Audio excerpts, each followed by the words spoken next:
Meus irmãos, graça e paz de Jesus Cristo, nosso Senhor. Amém? Eu te convido desde já a abrir a palavra de Deus em Gênesis 37. Gênesis capítulo 37.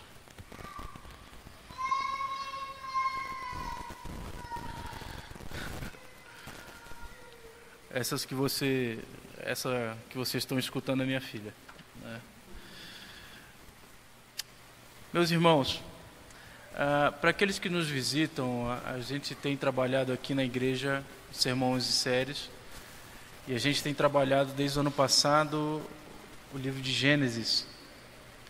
E nessa saga familiar, essa saga da criação, essa saga onde Deus inicia tudo, a gente tem visto situações, casos, peculiaridades, tragédias, mas no meio disso tudo a gente percebe um Deus que continua sendo fiel à sua promessa, aquilo que Ele prometeu. Na noite de hoje, a gente vai falar sobre esse pedaço de Gênesis, esse pedaço, essa parte final da história de Jacó. Capítulo 37 é um capítulo emblemático porque começa a história de um dos personagens de grande importância dentro de Gênesis, que é José. Mas a gente está dentro do contexto de um relato de um pai que olha para os seus filhos e olha para esse cenário onde sua família está inserida e ele relata aquilo que vem acontecer. Meus irmãos, diante disso, eu te convido para ler o capítulo de Gênesis 37. A palavra do Senhor diz assim: Habitou Jacó na terra das peregrinações de seu pai, na terra de Canaã. Essa é a história de Jacó. Tendo José 17 anos, apacentava os rebanhos com seus irmãos. Sendo ainda jovem, acompanhava os filhos de Bila e os filhos de Zilpa, mulheres de seu pai, e trazia más notícias deles a seu pai. Ora, Israel amava mais a José que a todos os seus filhos, porque era filho da sua velhice. E fez-lhe uma túnica talar de mangas compridas. Vendo, pois, seus irmãos que o pai o amava mais que a todos os outros filhos, odiaram-no e já não podiam falar pacificamente. Teve José um sonho e o relatou a seus irmãos. Por isso o odiaram ainda mais, pois lhe disse: Rogo-vos, ouvi este sonho que tive. Atávamos feixes no campo, e eis que o meu feixe se levantou e ficou em pé, e os vossos feixes o rodeavam e se inclinavam perante o meu. Então lhe disseram seus irmãos: Reinarás com efeito sobre nós? E sobre nós dominarás realmente? E com isso tanto mais o odiavam, por causa dos seus sonhos e de suas palavras. Teve ainda outro sonho e o referiu a seus irmãos, dizendo: Sonhei também que o sol, a lua e 11 estrelas se inclinavam perante mim. Contando-o a seu pai e a seus irmãos, repreendeu-lhe o pai e lhe disse: Que sonho é esse que tiveste? Acaso viremos eu e tua mãe e teus irmãos a inclinar-nos perante ti em terra? Seus irmãos lhe tinham ciúmes, o pai, no entanto, considerava o caso consigo mesmo. E como foram os irmãos a apacentar o rebanho de seu pai em Siquém, perguntou Israel a José: Não apacenta os teus irmãos o rebanho em Siquém? Vem, enviar-te-ei a eles. Respondeu-lhe José: Eis-me aqui. Disse-lhes Israel: Vai agora e vê se vão bem teus irmãos e o rebanho, e traz-me notícias. Assim o enviou do vale do Hebrom, e ele foi a Siquém. E um homem encontrou a José, que andava errante pelo campo, e lhe perguntou: Que procuras? Respondeu: Procuro meus irmãos. Diz-me, onde apacentam eles o rebanho? Disse-lhes um homem: foram-se daqui, pois ouviu-os dizer: vamos a Dotã. Então seguiu José atrás dos irmãos e os achou em Dotã. De longe o viram e, antes que chegasse, conspiraram contra ele para o matar. E dizia um ao outro: vem lá o tal sonhador. Vinde, pois, agora, matemo-lo e lancemo-lo numa dessas cisternas, e diremos: um animal selvagem o comeu, e vejamos em que lhe darão os sonhos. Mas Rúben, ouvindo isso, livrou-os das mãos deles e disse: não lhe tiremos a vida. Também lhes disse Rúben: não derrameis sangue, lançai-o nessa cisterna que está no deserto, e não ponhais mão sobre ele. Isso disse para o livrar deles, a fim de o restituir ao pai. Mas logo que chegou José a seus irmãos, despiram-no da túnica, a túnica atalá de mangas compridas que trazia, e tomando-o, o lançaram na cisterna vazia, sem água. Ora, sentando-se para comer pão, olharam e viram que uma caravana de ismaelitas vinha de Gileade. Seus camelos traziam aromatos, bálsamos e mirra, que levavam para o Egito. Então disse Judá a seus irmãos: de que nos aproveita matar o nosso irmão e esconder-lhes o sangue? Vinde, vendamo-los aos ismaelitas, não ponhamos sobre ele a mão, pois é nosso irmão e nossa carne. Seus irmãos concordaram, e passando os mercadores midianitas, os irmãos de José o alçaram e o tiraram da cisterna, e o venderam por 20 ciclos de prata aos ismaelitas. Estes levaram José ao Egito. Tendo Rúben voltado à cisterna, eis que José não estava nela. Então rasgou as suas vestes, e voltando a seus irmãos disse: não está lá o menino? E eu para onde irei?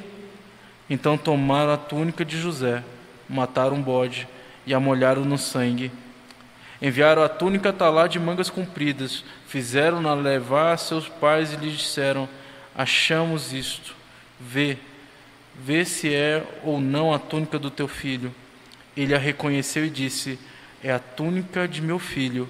Um animal selvagem o terá comido, certamente José foi despedaçado. Então Jacó rasgou as suas vestes e a cingiu de pano de saco, e lamentou o filho por muitos dias. Levantaram-se todos os seus filhos e todas as suas filhas para o consolarem. Ele, porém, recusou ser consolado e disse: chorando, descerei a meu filho até a sepultura. E de fato chorou seu pai. Entre mentes, os midianitas venderam José no Egito a Potifar, oficial de Faraó, comandante da guarda. Essa é a palavra do Senhor. Vamos orar? Pai bendito, louvado seja o teu santo nome. Nessa noite, Pai, eu peço que o Senhor nos dê a iluminação, a capacitação do teu Espírito, para que a tua palavra fale aos nossos corações. Que nesse momento, Senhor Deus, a única voz que seja audível, Pai, seja a tua. Sê conosco e, apesar de mim, fala, Senhor Deus, com o teu povo. É assim que eu oro, em nome de Jesus Cristo. Amém. Meus irmãos, mais uma passagem difícil na família de Jacó. Eu lembro que em 1999, quando eu morava em Belo Horizonte, todo início de ano havia uma programação das crianças e a gente fazia uma série de cantatas. E uma das primeiras cantatas que as crianças participavam era a tal cantata de José do Egito. Fazíamos os musicais, os desenhos, toda a programação era voltada para aquela temática. Mas lembrando e revendo algumas fotos daquela época, eu me lembrei de que muitas vezes o foco da cantata, o foco daquilo que era cantado, cantarolado, daquilo que era vivenciado entre as crianças era o fato do José, a experiência de José, o legado, a história. José era tratado quase como uma lenda. Só que eu me recordo quando, revisitando essas passagens, muitas vezes eu encontrava no livro de Gênesis esses relatos, mas encarava como se José fosse essa grande lenda, sem encarar o que de fato Deus estava fazendo na vida de José. Era uma história bonita, de alguém que aparentemente era fiel, era uma história bacana, porque a gente era ensinado de que, apesar de todas as circunstâncias, se a gente fosse fiel a Deus, Deus nos recompensaria. Só que Gênesis nos ensina que nem todos são rosas, nem todos são flores. Se tem um livro onde fica evidente que o crente, mesmo obedecendo a Deus, mesmo sendo fiel, vai passar dificuldade, é o livro de Gênesis. É um livro onde a gente vai vivenciar, é um livro onde a gente vai olhar histórias e vai ver o nosso cotidiano.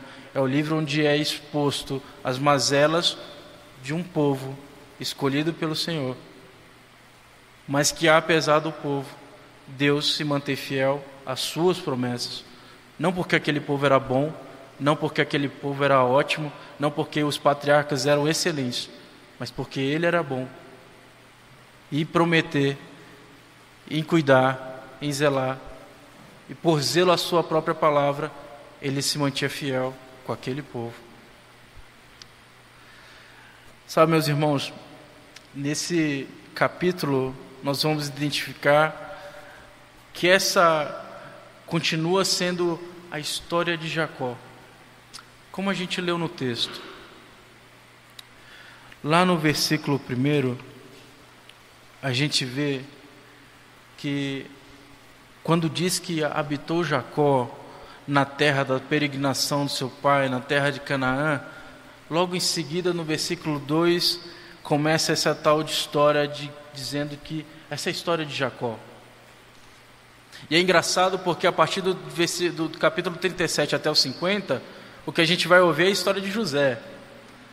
Mas a história de José é relatada pelo seu pai, é relatada por esse pai que vai contar mais uma parte daquilo que Deus está fazendo na sua família, mais uma parte daquilo que Deus está prometendo para a sua casa, mais uma parte daquilo que Deus prometeu para aquele povo, de que um dia eles estariam habitando na terra de Canaã. Mas Jacó começa a relatar o que Deus está fazendo na sua casa, na sua família. E aqui eu dou um pulo, imaginando uma cena de um seriado, onde o fim parece que começa e a gente vai entender o que está sendo tratado lá no início. Jacó está relatando uma história que ele ouviu depois do reencontro com José, lá no Egito.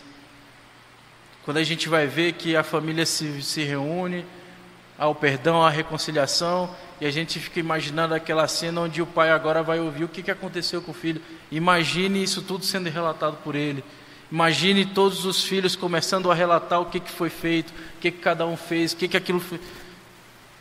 A ponto de Jacó teve informações suficientes para fazer esse relato do que aconteceu com seus filhos. Pensando no capítulo 37, para a gente tentar visualizar essa descrição, isso tudo que está acontecendo, eu imagino que a gente precisa tratar em 5 pontos isso aqui. Primeiro e o segundo versículo vão tratar desse contexto inicial, dessa pequena introdução que vai permanecer para o capítulo 37 até o 50. Mas um segundo ponto que a gente precisa tratar aqui seria do versículo 3 e 4, que é esse favoritismo do pai e as consequências desse filho favorito. Que consequências são essas que trazem ali? O terceiro ponto seria esse ponto para tratar os sonhos de José, que vão do versículo 5 ao 11. Quarto ponto, do versículo 12 ao 30, que vai tratar sobre essa cena, aquilo que os irmãos fazem para retirar Jacó desse cenário, do circuito familiar. E o último ponto, do versículo 31 a 35, a dor de Jacó. Meus irmãos, capítulo 37 contém uma ampla evidência das duas histórias separadas que foram combinadas na história de José. Que histórias separadas são essas? São justamente as histórias do conflito existente dentro da família de Jacó. São as histórias existentes a respeito do conflito entre José e seus irmãos. E isso vai ser tratado no capítulo 37 de uma forma muito interessante. De fato, é possível reconstruir a partir do capítulo 37 duas descrições separadas e completas a respeito desse conflito entre José e seus irmãos. Se não vejamos a primeira parte, essa introdução do que seria esse capítulo 37 até o 50. Versículo 1 diz: habitou Jacó na terra das peregrinações de seu pai, na terra de Canaã. O versículo 1 é o final da história de Jacó. O versículo 1 é a conclusão da história de Jacó, bem como a transição para a história de José. Lembre-se, Jacó até aqui vinha patinando. Deus ordenava, Deus mandava ele ir para Canaã, ele ia para outra cidade. Deus mandava ele fazer A, ele fazia B. Mas finalmente a gente chega no capítulo 37 e Jacó está exatamente onde Deus pediu para ele estar. E aí a gente começa a ver uma mudança nesse perfil de Jacó, porque ele finalmente começa a obedecer a Deus. Só que o versículo 2 começa falando: esta é a história de Jacó, ponto. Tendo José 17 anos, apacentava os rebanhos com seus irmãos, sendo ainda jovem, acompanhava os filhos de Bila, os filhos de Zilpa, mulheres de seu pai, e trazia más notícias deles. O versículo 2 é uma introdução separada e independente. Há um relato de uma cisão que se formou entre José e seus irmãos. Ele contém sua própria explicação, a saber que José havia informado a seu pai a respeito dos filhos de Zilpa e de Bila. O fato de José contar a Jacó sobre esses rumores que circulavam a respeito de seus irmãos tem apenas a intenção de ilustrar essa questão dos laços leais entre pai e filho. Não era uma questão de fofoquinha, era uma questão de lealdade com seu pai. Aqui, no entanto, o relato é interrompido e não há mais um desenvolvimento. A gente ouve que a história de Jacó e de repente já passa para José. Há uma interrupção nisso aqui.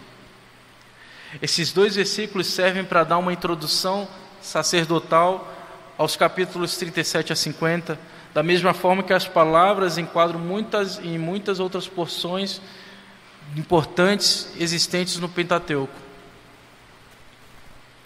Só que fim dessa pequena introdução, desses dois versículos, a gente entra de fato no que aconteceu na história de José e seus irmãos. E aí a gente vai tratar do versículo 3 e 4, e o versículo 3 e 4 diz: ora, Israel amava mais a José que a todos os seus filhos, porque era filho da sua velhice. E fez-lhes uma túnica talá de mangas compridas. Aqui fica evidente o amor de um pai que na sua velhice olha para o filho da mulher da sua vida, da mulher do seu coração, filho de Raquel. E ele, na sua velhice, olha para esse filho que é mais novo e ele não tem muito tempo a perder. Então ele ama, e ele ama com intensidade, e ele expõe, e ele dá testemunho desse amor. Então ele faz algo muito especial, que é dar uma túnica. Hoje para a gente, a questão da vestimenta parece que não tem tanta importância. Mas naquela época, quando a gente olha para aquele Oriente, para aquele cenário onde os insumos eram escassos, onde a própria vestimenta era difícil de ser feita, você fazia uma túnica especial, de manga larga, que algumas traduções no hebraico vão falar que a manga era larga, outra era colorida. Enfim, era uma túnica diferenciada. E Jacó dá isso a José, e isso desperta ciúme nos irmãos. E isso desperta esse ranço dos irmãos em relação a José, porque afinal, algo tão especial dado para alguém que em tese era quase que um caçula, né, significava de que, olha, acho que Jacó tende a dar essa bênção para José. Os irmãos vão ficar com ciúme. No entanto, este evento, que aparentemente poderia parecer banal e insignificante, foi posicionado como a abertura de um conto, de algo muito dramático. Moisés, ao contar essa história, ele reconheceu o significado mais profundo da preferência desse homem pelo filho de sua velhice, e transformou o que era apenas um fenômeno isolado em um elo de uma cadeia de eventos mais amplos. Não se esqueçam também que o livro de Gênesis é um relato de Moisés, é esse povo que sai do Egito. Chegamos no momento em que José, e o relatar da história de José vai mostrar esse povo entrando no Egito. Moisés está contando essa história para o povo que saiu, para mostrar de onde eles vieram, para mostrar o porquê que ele serviu aquele Deus, para mostrar a fidelidade daquele Deus, a história dos patriarcas, até chegar neles. Moisés está chamando a atenção, Moisés está trazendo essa história familiar, Moisés está trazendo essa história da criação, do que porque Deus fez o que fez, da queda, tudo que a gente vem trabalhando até aqui, meus irmãos. É para contar essa grande história de que há um povo, mas há um Deus, há um povo muitas vezes errante, mas há um Deus assertivo, há um povo infiel, mas há um Deus fiel. E isso para aquele povo que estava saindo do Egito era muito importante, porque eles não iam andar como alguém, como um povo errante no meio do deserto. Deus tinha direcionado, Deus tinha uma promessa. E Jacó está na terra prometida. E isso era muito importante ser dito por Moisés. No mundo dos patriarcas, não só o favoritismo de um pai tem maior significado, mas também ganha maior clareza. Jacó já está velho e ele está se aproximando da sua morte. Ele é fruto disso, de uma maneira que seria impossível para um homem ao auge de seus poderes imaginar que um jovem ficaria só. Ele está chegando ao seu fim e ele reconhece isso. Ter um filho nascido para ele nesse exato momento, enquanto a sua força de vida está indo, é fundamentalmente diferente de ser pai quando ele era jovem e forte. A lacuna geracional entre o gerador e o gerado é aumentada. A criança, pelo simples fato de ser criança, parece estar dizendo constantemente a um pai mais velho o seguinte: ainda estaria aqui quando você se for. E nesse caso, onde Jacó ele já tinha uma idade avançada, ter um filho extremamente novo era algo que preocupava o seu coração. Um teólogo alemão chamado Hermann Guckel escreveu certa vez um livro em 1901 chamado As Lendas de Gênesis. Eu só achei esse livro na versão inglesa e foi bem bacana ter esse relato. Ele diz que enquanto veríamos esse favoritismo como uma certa injustiça, o velho israelita, quando questionado, responderia que ninguém pode amar dois filhos igualmente. Nesse caso, a história estaria tentando nos mostrar que a relação entre pai e filho pode ser única simplesmente como resultado de sua situação única. Era uma situação excepcional. Era uma situação em que o pai mais velho olha para o seu filho muito novo e ele quer se relacionar de um jeito diferente com esse filho. A forma comparativa que existe no texto é apenas uma aproximação da verdade. Jacó amou a José mais do que os outros. Essa forma comparativa era apenas para expressar a verdade do que estava acontecendo. Isso não é apenas uma intensificação do amor, mas um indicador cuja natureza especial não pode ser expressa adequadamente em palavras. Você não consegue dimensionar o amor de um pai nessa situação. Você não sabe o que está passando no coração de Jacó. Você não sabe o que está passando no coração dele. Quando ele olha para o filho mais novo e ele ama intencionalmente, ele quer expressar isso de alguma forma. E a gente também não consegue expressar isso.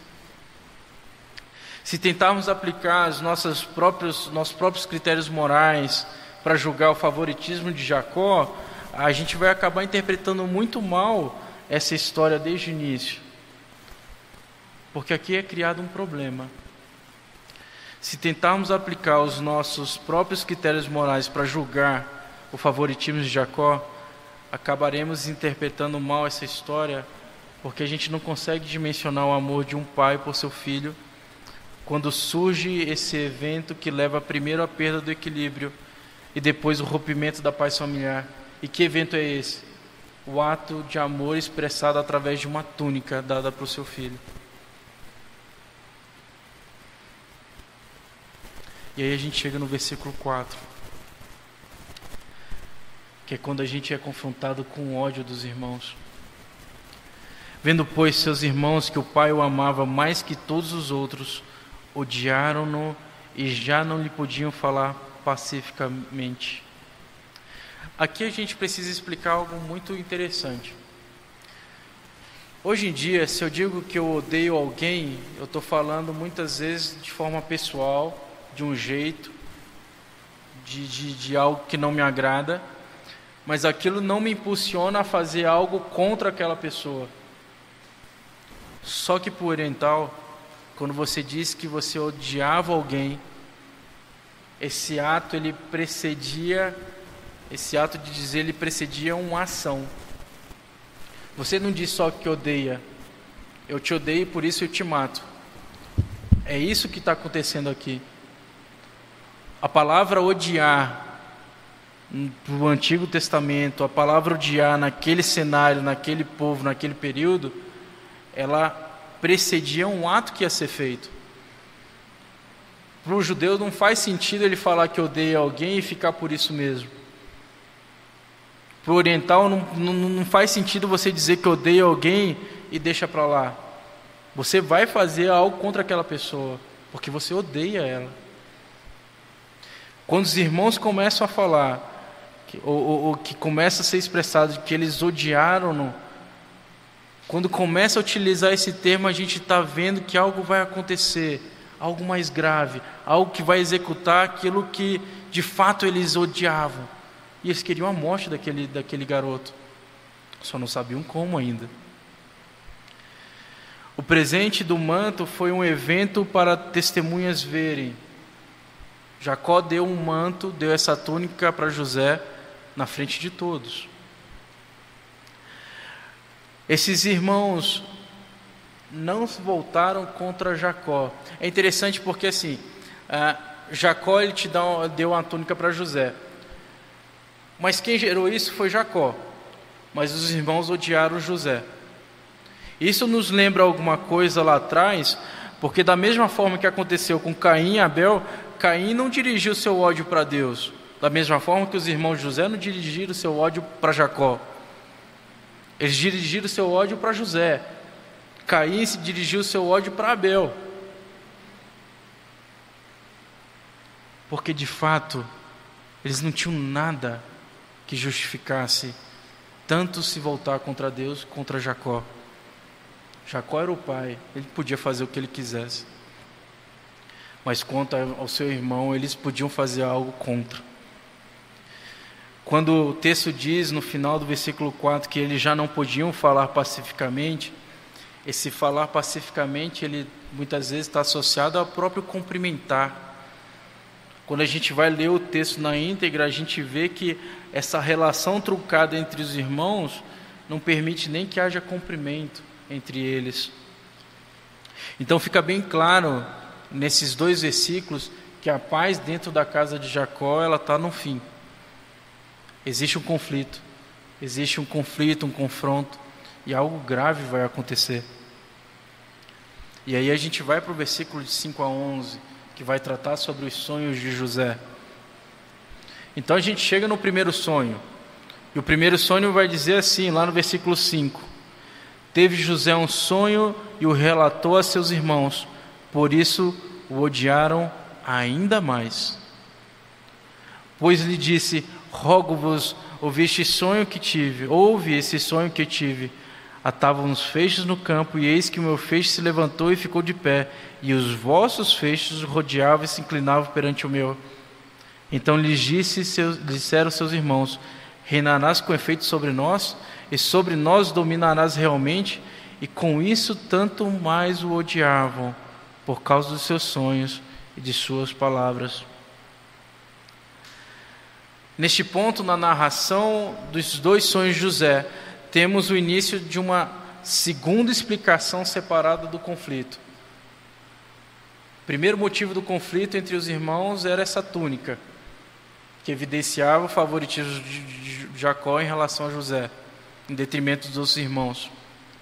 E o segundo motivo do conflito eram os sonhos de José.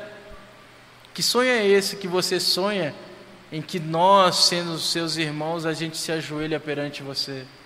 Que sonho é esse em que você domina, ou que você vai dominar a todos aqui, e a gente vai se sujeitar a você? Isso virou motivo de mais ódio, de mais conflito, de mais relação truncada. Na época dos patriarcas, eles não sabiam quais reinos abominavam a própria ideia de ter um estado político, de ter um estado formalizado. A gente está falando de um povo que era quase nômade.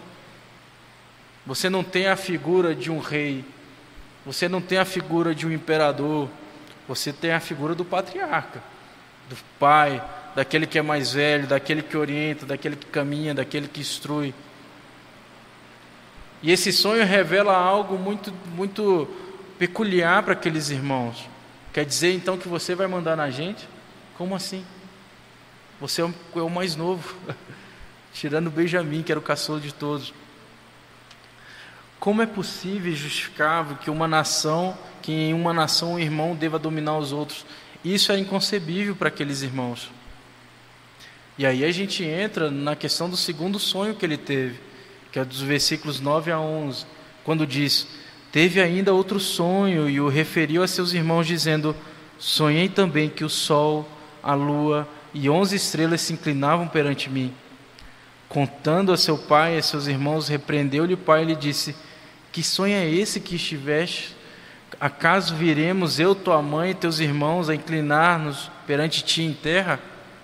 Seus irmãos lhe tinham ciúmes. O pai, no entanto, considerava o caso consigo mesmo. Perceba, esse sonho é tratado de forma mais breve que o primeiro. Claramente, tanto os irmãos quanto o pai agora estão contra José, o que representa uma mudança na posição do pai desde os versículos 3 e 4. Jacó pergunta: que tipo de sonho é esse que você teve?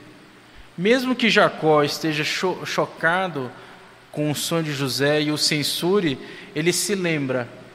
E ele lembra do quê? Ele presta atenção ao filho, pois está bem ciente do que os sonhos podem significar. Jacó passou por isso. Jacó também teve sonho e sabia que através dos sonhos Deus falava. Isso se torna um testemunho mudo para o desenvolvimento dessa história. Os sonhos de José eventualmente se tornariam realidade um por um. E já aqui temos um vislumbre da natureza dual desses eventos que será revelada lá no final de Gênesis 50, versículo 20. A atenção aqui vem da consideração de que, em vez de serem simplesmente o produto da ambição de José, esses sonhos podem realmente ser um sinal oculto de Deus. E no final do versículo 11 diz: o pai, no entanto, considerava consigo mesmo. Jacó estava atento àquilo que estava acontecendo. Ele não achou que José era ganancioso ou ambicioso. Afinal, 2 sonhos que José teve. Quando a gente vai olhar lá no meio do Egito, na época que José está no cárcere, quando ele sonha 2 vezes, ele tem aqueles sonhos, e esse sonho duplicado, quando ele também vai fazer essa revelação para Faraó, era um sinal de que, olha, realmente ele sonhou e ele sonhou de novo, Deus está testando isso aqui. Está batendo carinho falando, vai acontecer. Jacó fica ressabiado, ele ouve aquilo dali e ele guarda no coração dele. E aí a gente chega nesse cenário em que os irmãos, de alguma forma, vão tentar tirar José do circuito. E aí a gente vai tratar do versículo 12 ao 30. E do versículo 12 vai dizer que: e como foram os irmãos apacentar o rebanho do pai em Siquém, perguntou Israel a José: não apacenta os teus irmãos o rebanho em Siquém? Vem, enviar-te-eis a eles. Respondeu-lhe José: eis-me aqui. Disseram-lhe Israel: vai agora e vê se vão bem teus irmãos e o rebanho, traz-me notícias. Assim o enviou do vale de Hebrom, e ele foi a Siquém.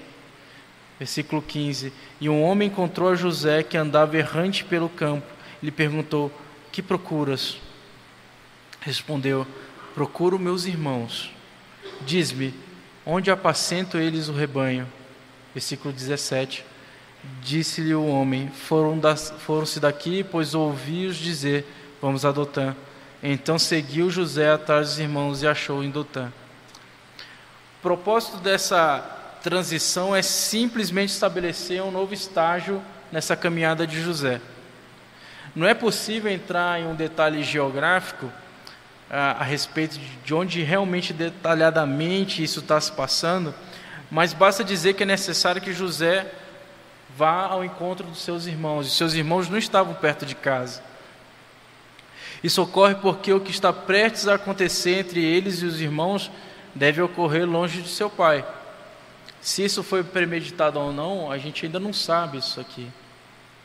Mas José deve verificar o bem-estar dos seus irmãos e do rebanho. Coincidentemente, no capítulo 34, a última vez que eu preguei foi no capítulo 34, a gente viu aquela situação envolvendo os filhos de Jacó e os siquemitas. A filha de Jacó foi abusada sexualmente. Os irmãos, para vingar a irmã, massacraram aqueles homens de Siquém. Jacó tinha um legítimo receio para saber onde os filhos deles estavam com o rebanho, já que os seus próprios filhos criaram um grande problema.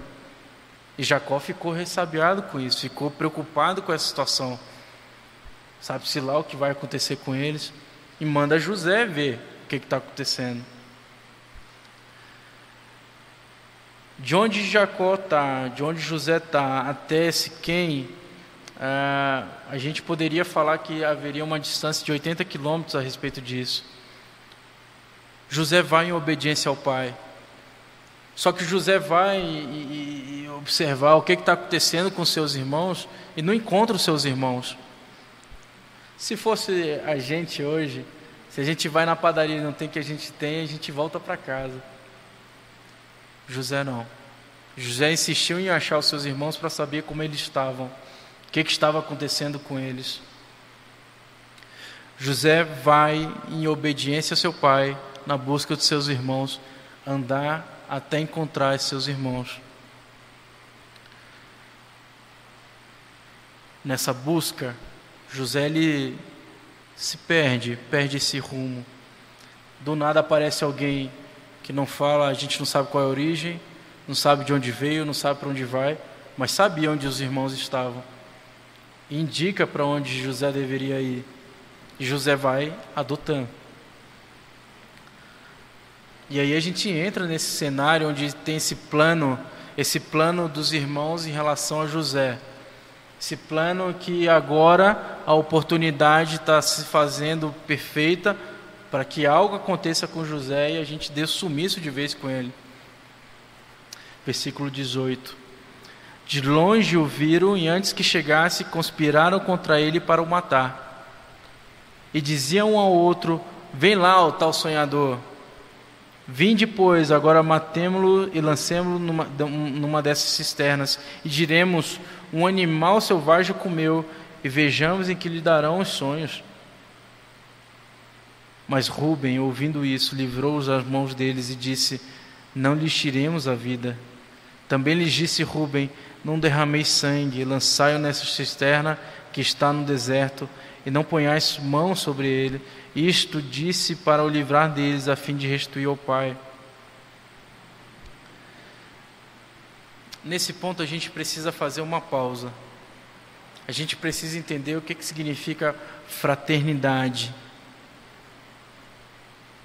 Fraternidade no Novo Testamento é algo que os cristãos têm, que são desenvolvidos no Novo Testamento, há um novo formato.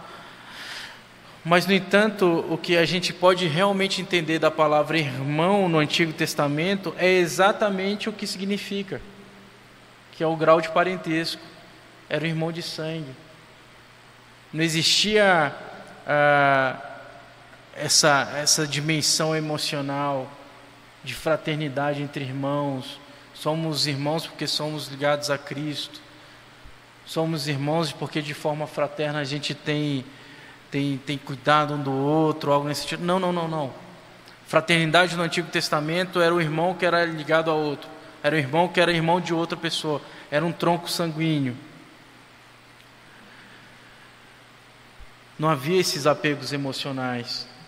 O conflito entre os irmãos é entendido como algo tão normal e tão perdoável que o conflito por si só geralmente não chega a atrapalhar uma relação saudável entre esses irmãos, desde que certos limites fossem obedecidos e que nada viesse a prejudicar o seio familiar. No versículo 18 a 20, aqui a história preserva um ponto muito importante. Este foi o processo ou o projeto de um assassinato de um grupo de pessoas de forma premeditada. Viram José longe, viram José chegando e desejaram e planejaram e projetaram sua morte. É interessante porque o motivo do assassinato aqui não está muito distante do que aconteceu lá com Caim. Caim cobiçou a atenção amorosa de Deus.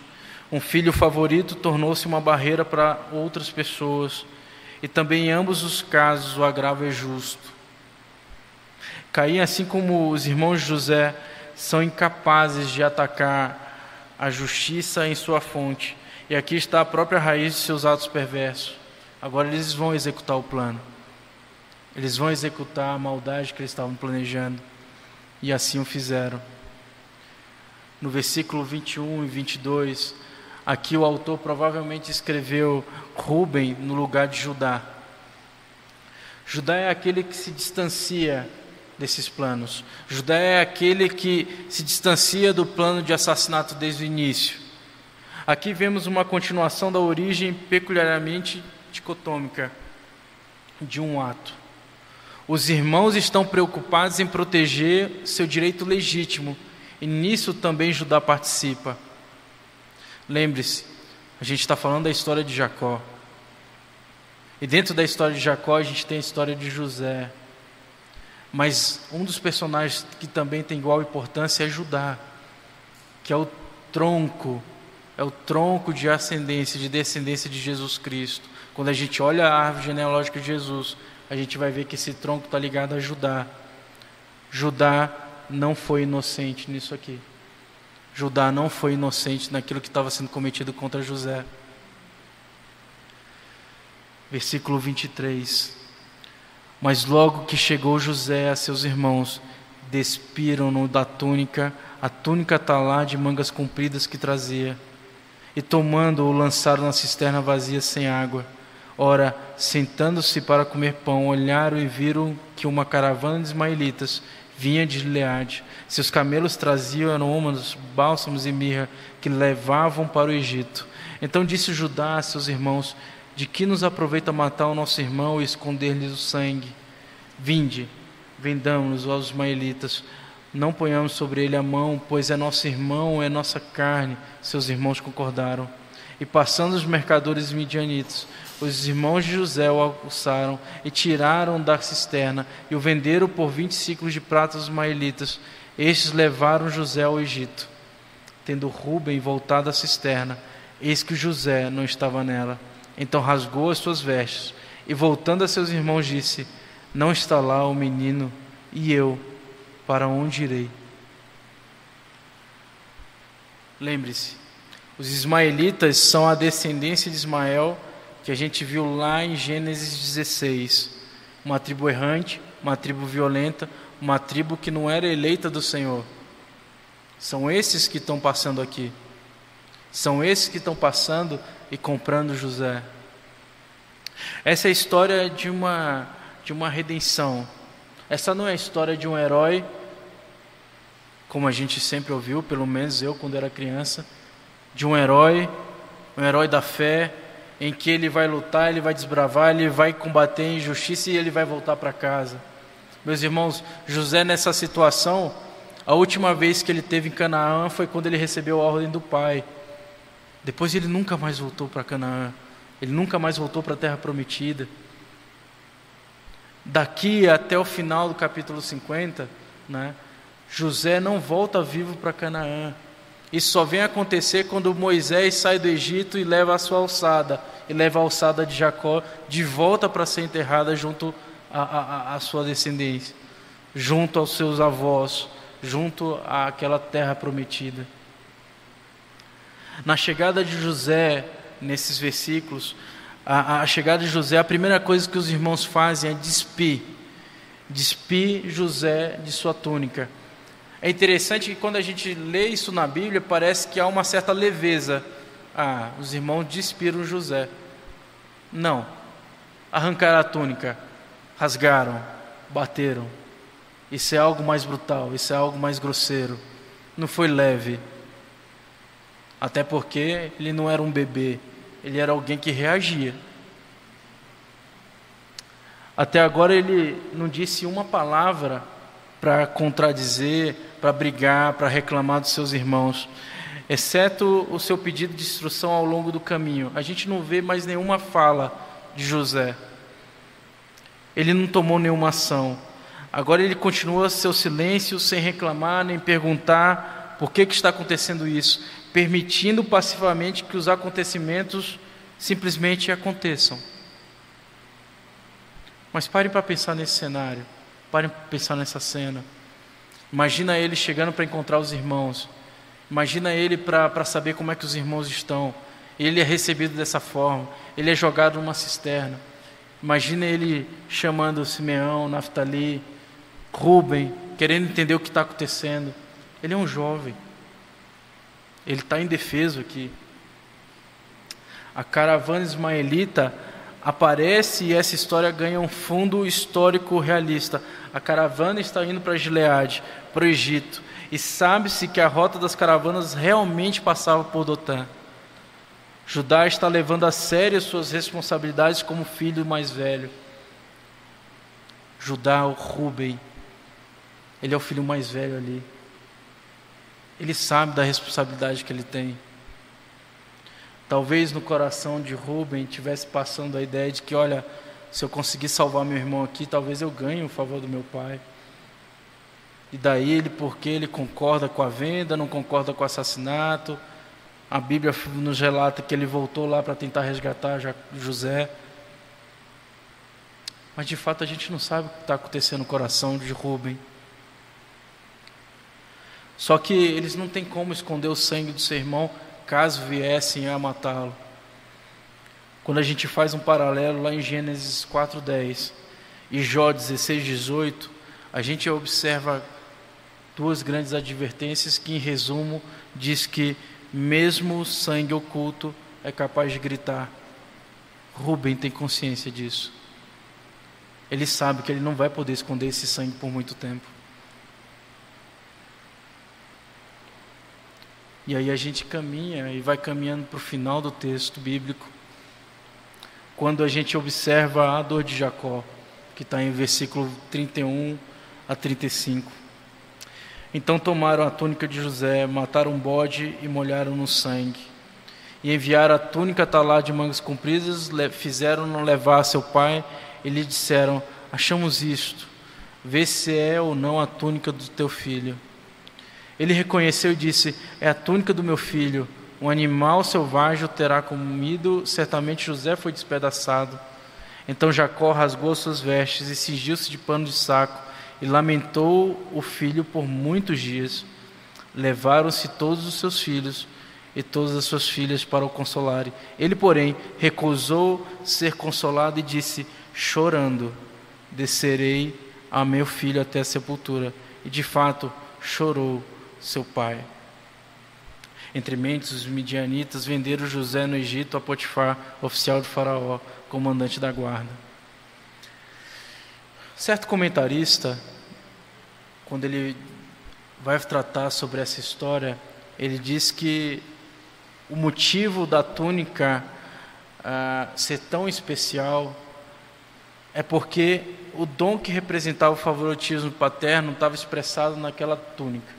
O amor do pai estava expressado naquela túnica. Um símbolo de superioridade, objeto de ódio que se transforma em ação, as provas falsificadas, todo o conflito gerado começa com a expressão de amor de um pai para o seu filho, com um simples ato de dar uma túnica. Essa é a causa do sofrimento do seu pai. Os irmãos se mostram capazes de assistir em silêncio o sofrimento de Jacó, mesmo sabendo do amor que o pai tinha com seu filho. Ao permanecer em estado de luto, ele está tentando de alguma forma manter esse contato com o filho. Ele está tentando de alguma forma trazer à memória aquilo que o filho significava, de demonstrar aquilo que ele perdeu, tão grandioso que ele perdeu. Eles não têm mais nenhum uso para a paz ou integridade, e assim os irmãos não conseguiram nada por sua ação semi-executada. O que aconteceu com Jacó e aconteceu com José em nada modificou a relação do pai em relação aos filhos. Não havia substituição. Não havia a alegria dos irmãos ali, não expressavam, não suplantava o luto do coração desse pai. Jacó ficou profundamente entristecido e lamentou muito a suposta morte de José. Mas ao ler sobre Jacó, como Jacó foi enganado por seus próprios filhos, é impossível não se lembrar do episódio em que Jacó engana seu próprio pai ao ocupar o lugar de seu irmão, que era o filho favorito. Gênesis 27 vai relatar isso, e é interessante, porque Gênesis é o tempo todo mostrando que não existia um patriarca perfeito, não existia um povo perfeito. Não era porque Deus tinha escolhido aquela descendência, de que aquelas pessoas que ali Deus estava separando, Deus estava tocando, virariam santas, continuavam humanas, continuavam errantes, continuavam pecadoras. Só que em detrimento disso, apesar deles, Deus se mantinha fiel às suas promessas. Parece que aquele ditado de que aqui se faz, aqui se paga, parece bem cabível dentro desse contexto.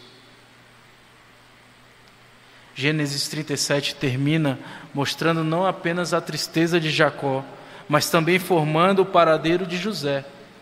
Ele foi levado pelos midianitas ao Egito, onde foi vendido como escravo para servir na casa de Potifar, o comandante da guarda de Faraó. Essa história tinha tudo para terminar de forma trágica e sem qualquer esperança.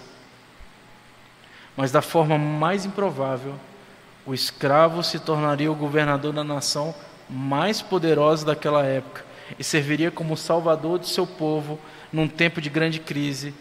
Deus estava no controle. Perceba uma coisa e a gente vai dar um outro pulo. Tudo aquilo que os irmãos fizeram, toda a maldade feita contra José, quando a gente chega no capítulo 50, José diz: aquilo que vocês fizeram de mal contra mim, Deus converteu em bem. E o texto lá em Gênesis 50 vai dizer que aquilo que José fez salvou muita gente. E perceba que José fez algo que chegou até Jesus, porque o fato dele fazer o que fez, de conseguir chegar como governador, de administrar aquilo que o faraó tinha, permitiu de que Judá também tivesse acesso ao alimento e esse tronco fosse permanecido nessa árvore genealógica. Deus fez o que fez, porque Ele cumpre a sua promessa. Quando a gente olha para Gênesis 37, é impossível não se lembrar de Jesus. Explico. A aplicação do texto de Gênesis 17, eu pensei pelo menos em duas. E a primeira aplicação é de que José seria um tipo de Jesus. Em João 5,46, a palavra de Deus diz que porque se de fato cresceis em Moisés, creeis em Moisés, também crereis em mim, porquanto ele escreveu a meu respeito. Jesus, sendo Filho de Deus, está presente em toda a palavra. De Gênesis a Apocalipse, Jesus estava lá, estava nessa história. Deus está contando a história do seu Filho.